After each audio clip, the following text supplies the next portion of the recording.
नमस्कार दोस्तों, स्वागत है आप सबका आपके अपने चैनल बेसिक नॉलेज में। तो कैसे हैं आप सब? आशा करते हैं आपसे बहुत अच्छे होंगे और आप लोगों की पढ़ाई बहुत ही अच्छे तरीके से चल रही होगी।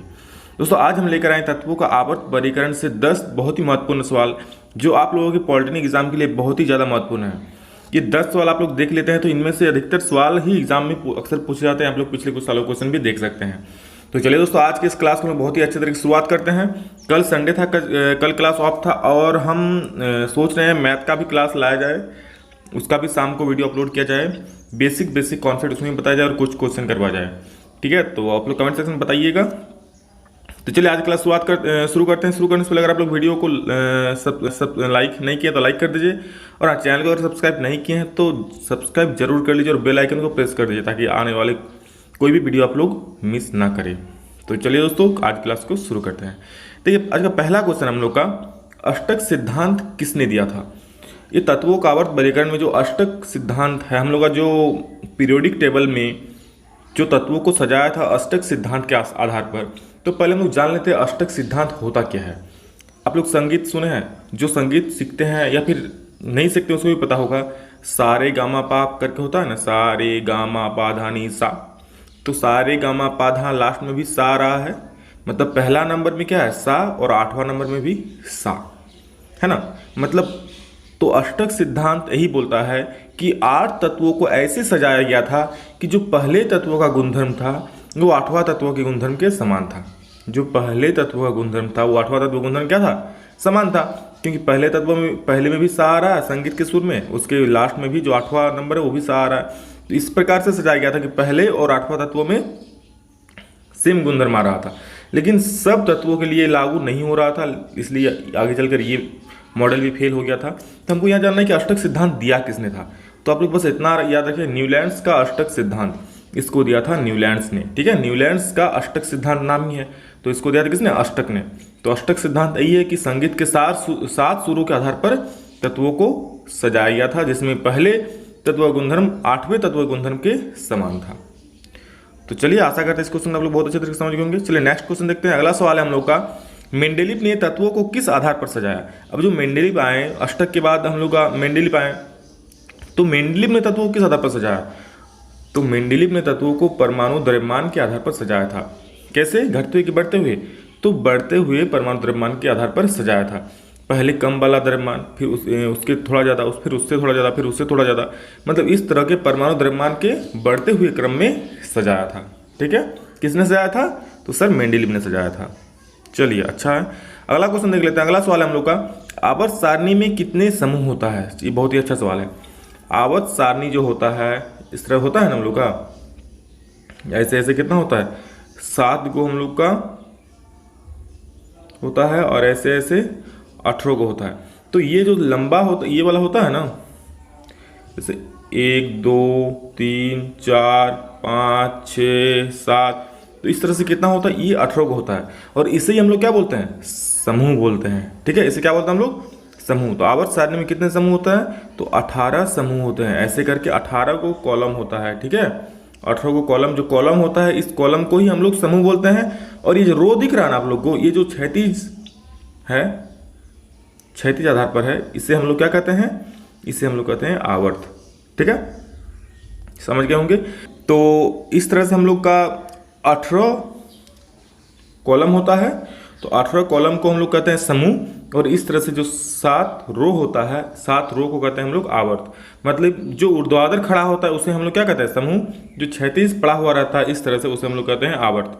तो याद रखिएगा, 18 आवर्त होता है, ये 18 समूह होता है और 7 आवर्त होता है। किसमें? आधुनिक आवर्त सारणी में।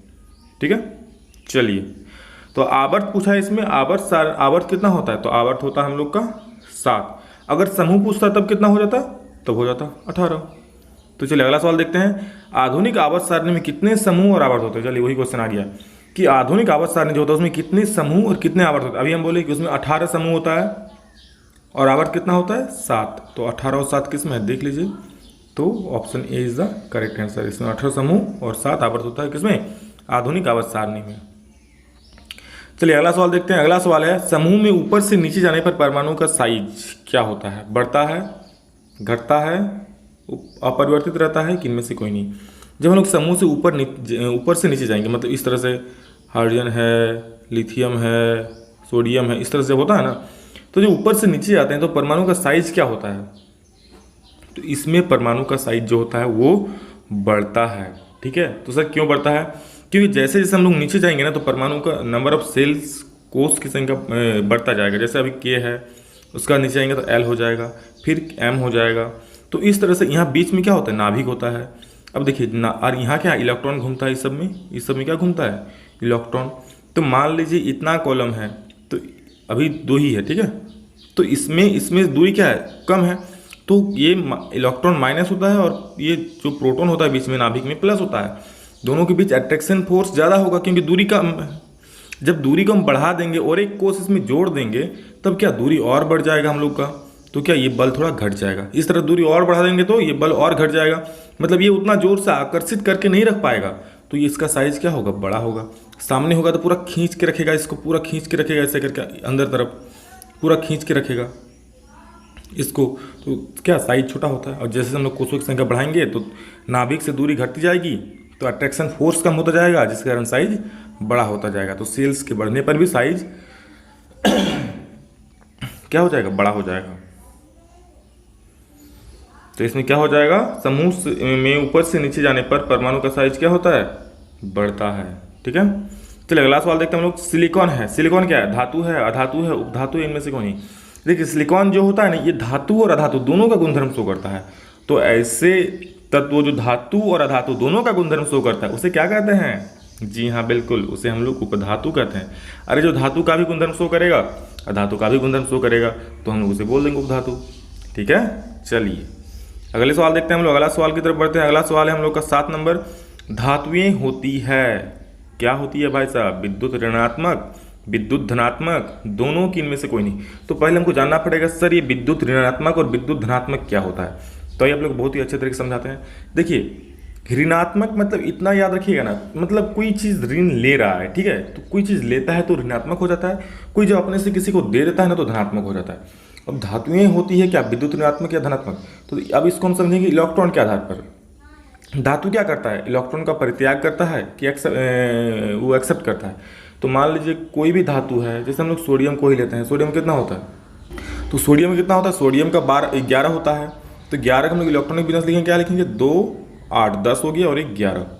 तो अब इसको अष्टक पूरा करने के लिए क्या करेगा, इसको 7 चाहिए, 7 इसको कोई देगा, नहीं देगा। तो क्या कर अपना एक किसी को ये दे देगा। अब किसी को दे दिया, इसमें कौन सा चार्ज आ गया, प्लस चार्ज आ गया।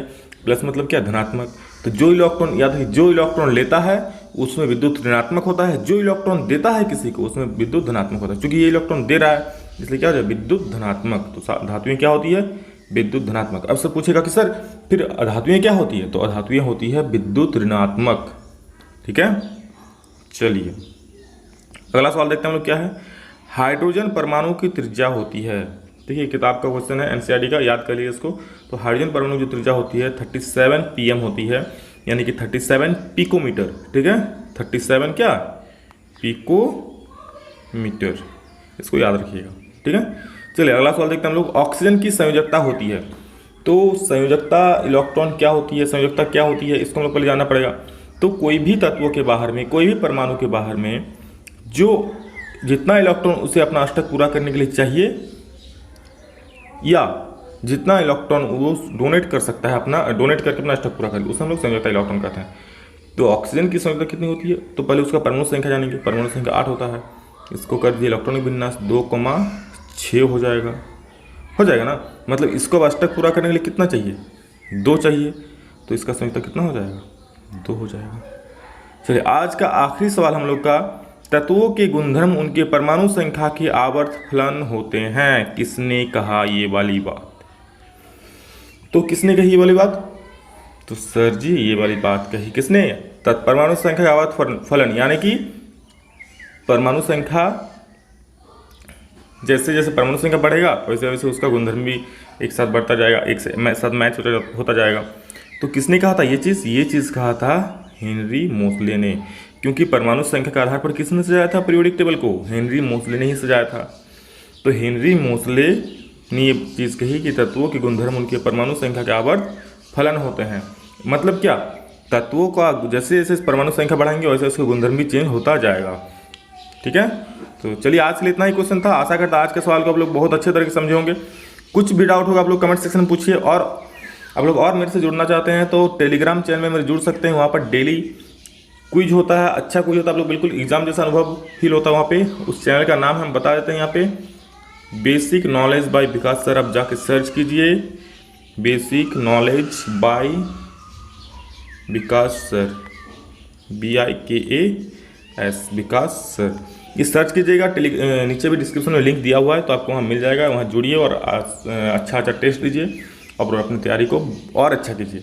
तो चलिए आज के लिए इतना ही, फिर मिलते हैं। और अगर आप लोग अभी तक वीडियो को लाइक नहीं किया तो सभी लोग लाइक कर दीजिए और चैनल को सब्सक्राइब जरूर कर लीजिए और बेल आइकन को प्रेस कर दीजिए, ठीक है। तो चलिए दोस्तों आज के लिए इतना ही, फिर मिलते हैं। जय हिंद, वंदे मातरम।